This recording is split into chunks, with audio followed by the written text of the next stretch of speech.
Maxx here with, of course, another edition of the XX vlogs of Maxx. As I had said yesterday, I would do a vlog about my thoughts on last night's AGT wildcard result show, and basically this is that vlog. So basically what I'm going to do is I'm going to go through each elimination and who was up for each elimination on AGT, and what I thought of who got through and who didn't get through and stuff like that.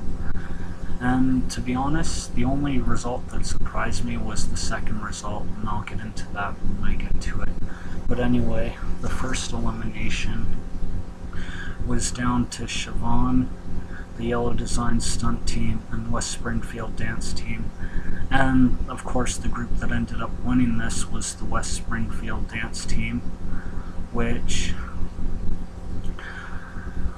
none of the people that I wanted to get through were up for this category, but out of the people that were in this category, I thought that the West Springfield Dance Team definitely deserved to get through over the other two people in this category. Because, I mean, Siobhan, she's a great singer, but she's sort of pitchy at parts, and like I said in a previous vlog, I still can't believe they brought her back when they could have brought a girl like Danny Shea, who is very talented and kind of very amazing musician and singer. They could have brought her back, and she was a way better singer. I stand by that. She's a way better singer than Siobhan, and I'm surprised that they brought Siobhan back when they could have brought Danny Shea back, but what can I say? I'm a huge Danny Shea fan, and I'm still disappointed that they didn't bring her, Danny Shea, back for the wild card. But anyway, Siobhan act, she was kind of pitchy, like the judges themselves even said, and I didn't think her act was that great. She's a pretty good singer, but not the greatest. And the Yellow Design Stunt Team, their act, I like it. They have some really nice tricks, but at the same time, there's really nothing unique about their act. There's a lot of acts out there with guys on bicycles doing stunts, and there's not much that's unique about it. Is their act really interesting? Yeah, but I just don't think they have what it takes to get to the finals. So I am happy that the West Springfield Dance Team won the first elimination, because they have an amazing act. It's always creative. It's always entertaining to watch. I still don't think they're scary, although that's probably because I'm not the type of person that's easily scared.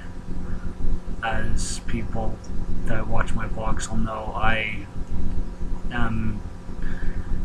I'm totally immune to being scared by horror movies, and there's not one that can scare me, and simple and honest truth. Anyway, figured I'd move on to elimination number 2.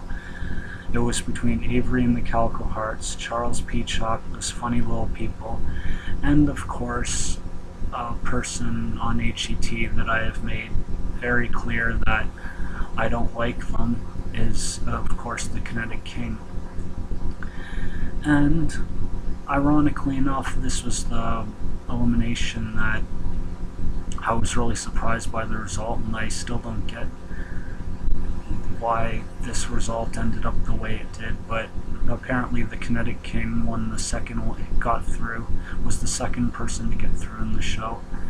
And if you're wondering why I don't get why this elimination disappointed me, it's mainly because I seem to be one of the few people that looks at the Kinetic King's talent, and honestly, I don't see how his act's a talent.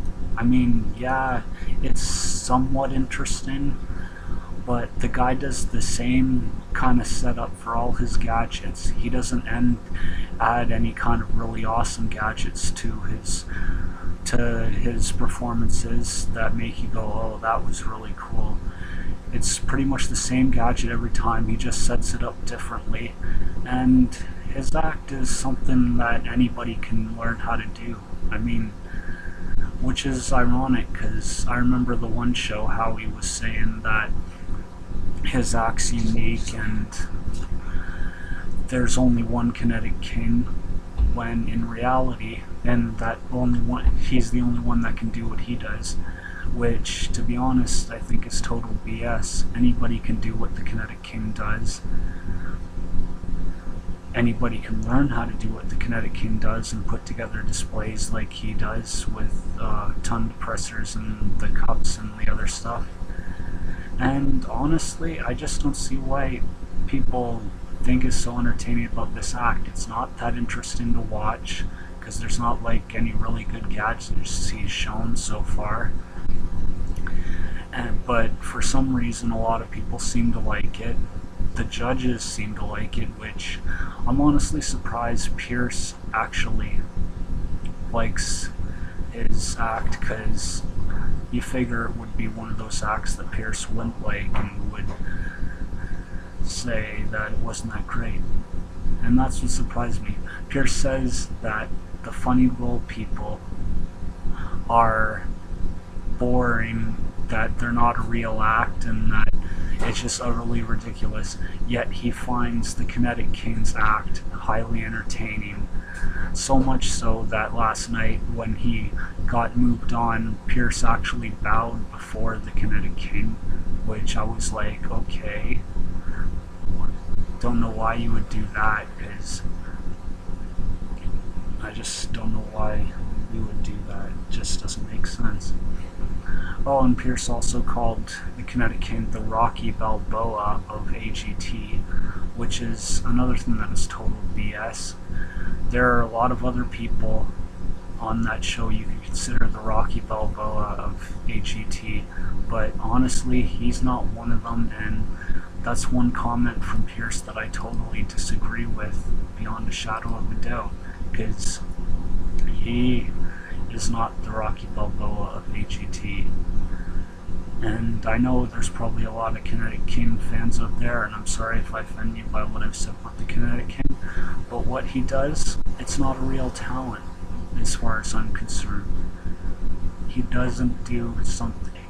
There's nothing unique about his talent as far as I'm concerned. Lots of people can learn how to do what he does. And yeah.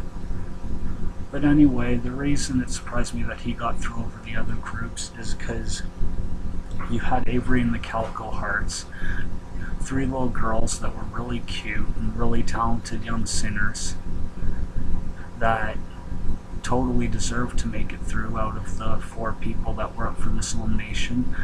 But not enough Americans voted for them, obviously. And what I don't get is, why would people vote for the Kinetic King over Avery and the Calico Hearts?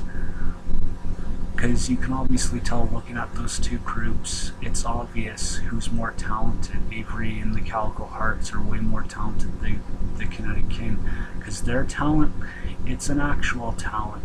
Kinetic King's talent, it's not an actual, real, bona fide talent as far as I'm concerned, because not everybody can sing and dance.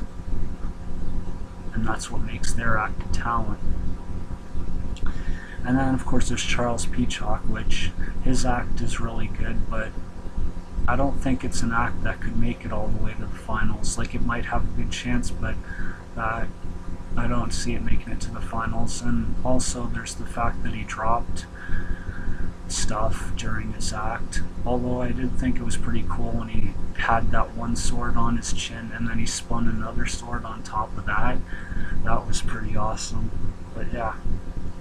And then those funny little people, which I kind of have a love-hate relationship when it comes to the funny little people. I like them because they are entertaining to watch, but at the same time I don't like them because, like Pierce Morgan, I find them to be really annoying. And not saying that what they do isn't a talent, because to come out in costumes like they do and dance and perform in front of millions of people, that takes guts, and that alone makes that a talent.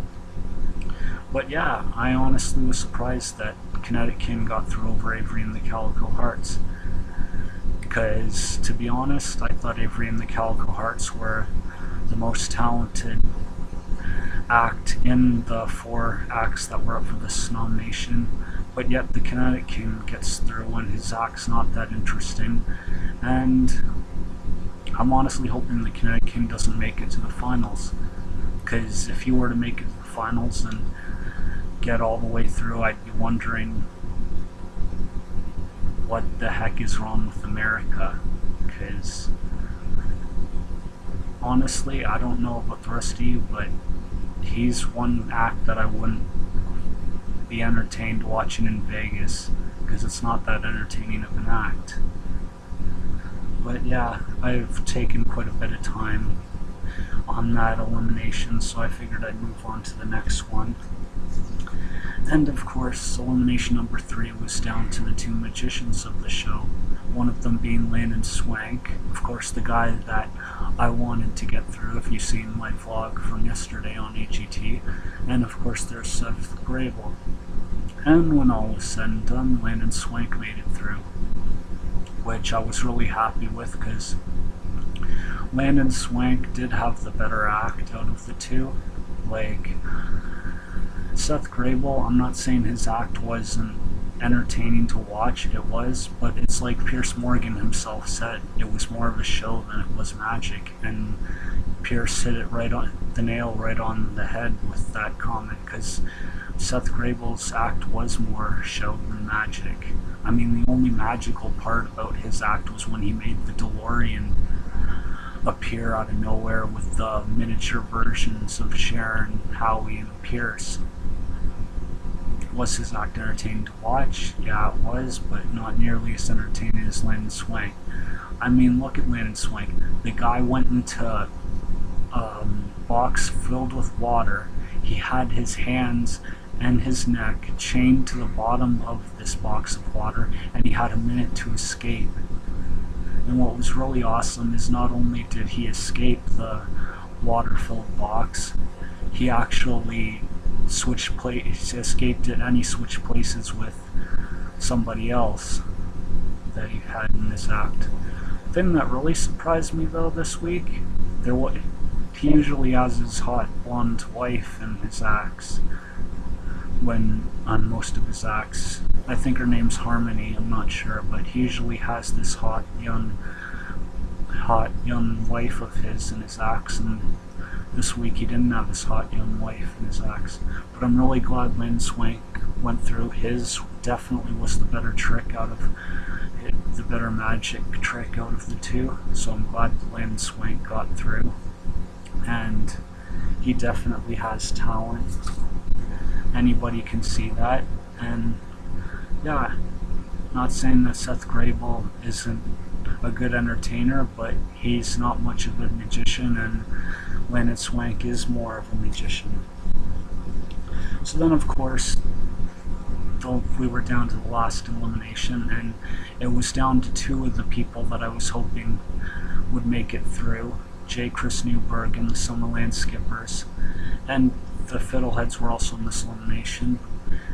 And it was kind of discouraging when I first seen this elimination, because I was like, are you kidding me? You're doing an elimination with 2 of my favorites, and it's like, who do I choose?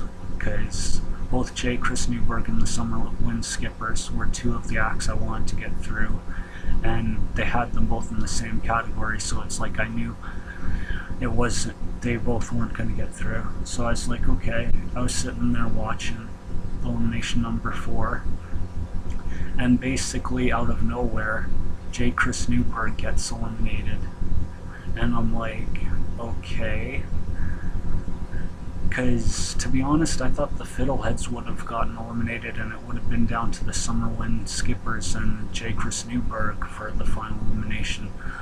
But of course they take out J. Chris Newberg, and not saying that the Fiddleheads didn't have an impressive act. I mean, the song choice was a good song choice for them, and I did enjoy their music, but J. Chris Newberg's act was better. So the fact that he got eliminated, in the 4th elimination, and the fiddleheads were around for the last elimination just surprised me, because I found J. Chris Newberg better. His performance was hilarious. I loved his little roast about Pierce. And you can tell it was a good roast, because obviously when the person you're roasting about laughs at your jokes, then you know you're doing something right, because that's the whole point of a roast, is to try and make the person you're roasting about laugh. Or at least that's what I think the whole point of a comedy roast is. But yeah, I was surprised by that. So J. Chris Newberg got eliminated. So basically, it was down to the last elimination number 5, and I was really hoping that the Summerland skippers got voted through, because of course it was down to the judges. It wasn't up to America. So I was like, I figured Sharon was going to vote for the fiddleheads for sure, and to be honest, I was surprised that she ended up voting for the Summerland skippers, and that kind of blew me out of the water, but I was glad that she did. And of course Pierce voted for the Summerland skippers too, so I was glad that Sharon and Pierce both voted for the Summerland skippers, which means they made it through to the next round. And not saying that the fiddleheads didn't deserve to make it through to the next round, they did, but when it comes down to the Summerland skippers and the fiddleheads, it's obvious that the Summerland skippers deserve to make it through the next round. I mean, after all, these guys set their ropes on fire. I mean, I don't know about the rest of you, but I've never seen a skip roping act literally set the ropes on fire and jump up and over and through their skipping ropes. That in itself is just amazing, and I can't wait to see what the Summerland skippers do next, because it's going to be one hell of a show, whatever they do next. And yeah, their act was just better than the fiddleheads, so I'm glad the Summerland skippers made it on, not just because they were my choice, but because of the fact that they were the better act. And yeah, and of course Howie voted for the fiddleheads, not because they were more talented, but because they were his act, and he didn't want to vote for one of Pierce Morgan's acts, which I thought was kind of messed up. But at least the fiddleheads got one vote, even though they didn't get enough to make it through. But yeah, I really enjoyed the show. I was very interested to see how it would turn out in the end, and 2 of my picks got through, the Summerland skippers and Landon Swank, so I am happy about that. Still don't get how the Kinetic King got through, but hopefully he won't make it to the finals. At least that's what I'm hoping. Some people are probably saying, oh, he deserves to make it to the finals, and if that's your opinion, that's your opinion. But my opinion, I don't think the guy has talent. But yeah, so America's Got Talent was interesting last night. I also found out yesterday that apparently one of my videos, my Dylan's grade 8 grad video that I made on my DCam, was apparently, I was being told by YouTube to take a look at that video because apparently it was against their copyright rules, which I don't see how it was against their copyright rules. I didn't use any copyrighted music. There was music that played during it, but it was music at a graduation ceremony, and lots of people filmed their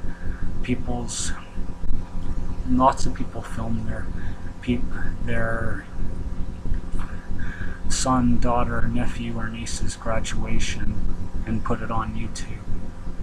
And it just surprises me that that one video infringed on the copyright infringement video. Apparently though, from the thing I read, I don't have to do anything about it. I am surprised though that that was up for the copyright infringement thing, but it hasn't gotten taken down, so I get the fact that YouTube's okay. I get from that YouTube's okay with me having that video up. I still don't think it infringes the copyright thing, but apparently some reason it does, and they were just making me aware of that, which I appreciate you doing that for me, YouTube people. But yeah, it's a great little video that I made on my camera, and the video quality wasn't great, but I'm glad at how it turned out. And yeah, you know something that really surprised me today? I came across this guy that literally has full-length videos, full-length movies on his YouTube page. And the thing that why this surprises me is because YouTube has a rule, and one of their rules is that you can't have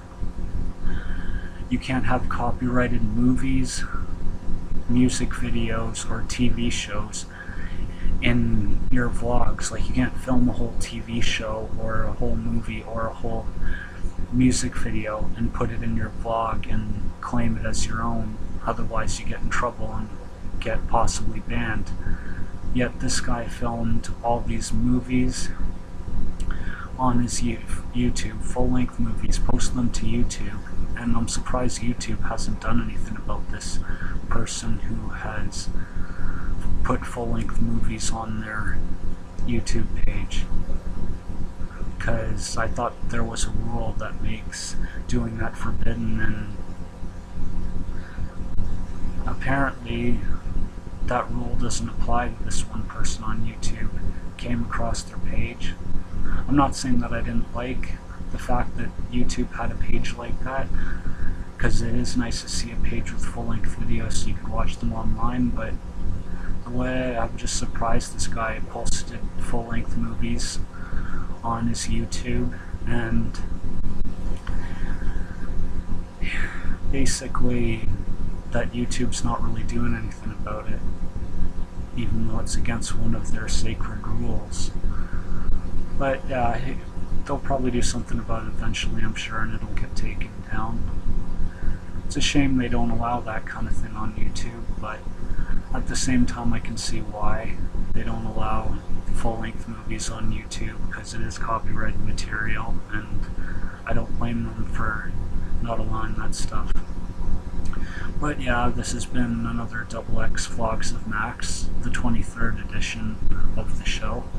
And basically, I'll be doing a new video with my nephew Dylan. He's coming up to Midland tomorrow, or the next day, and me and him are gonna, I was thinking about doing one of those would you rather videos, where we'll basically be asking each other would you rather questions and giving each other answers to those questions, like what we would choose and why we would choose those answers. So I thought I'd do my own little version of would you rather, filmed by my mini Polaroid video camcorder, and ask my nephew, of course, too, what he thinks about high school and what he's looking forward to, because he's going to high school and school starts again, and I'll be asking him questions what he's looking forward to about high school, what he's not looking forward to, stuff like that, and do two separate videos that way. And then I was thinking that I'd put those two videos together and I'd make my first video combining two videos, and I'd edit it, obviously put a title, because I've been doing that, adding title and ending credits to all my videos since I figured out how to use my Windows Live Movie Maker and edit them. And my videos are still pretty much unedited. The only thing that is edited about them is when I do opening credits and closing credits, but other than that, they're totally unedited. So yeah, I still plan on doing it that way because it's more real to me. And yeah, this has been another edition of XX Vlogs of Maxx. I am, of course, Max Cowan, and I'll see you all later. I'm looking forward to next week's AGT episode, and I'm looking forward to next week's Pretty Little Liars episode, because it's getting really, really good. And yes, I do watch Pretty Little Liars. I know it's a chick show, but you know what? It's a really good show, and for that reason alone, I'm not ashamed of watching it. Anyway, later, people. Catch you on the flip side. Bye.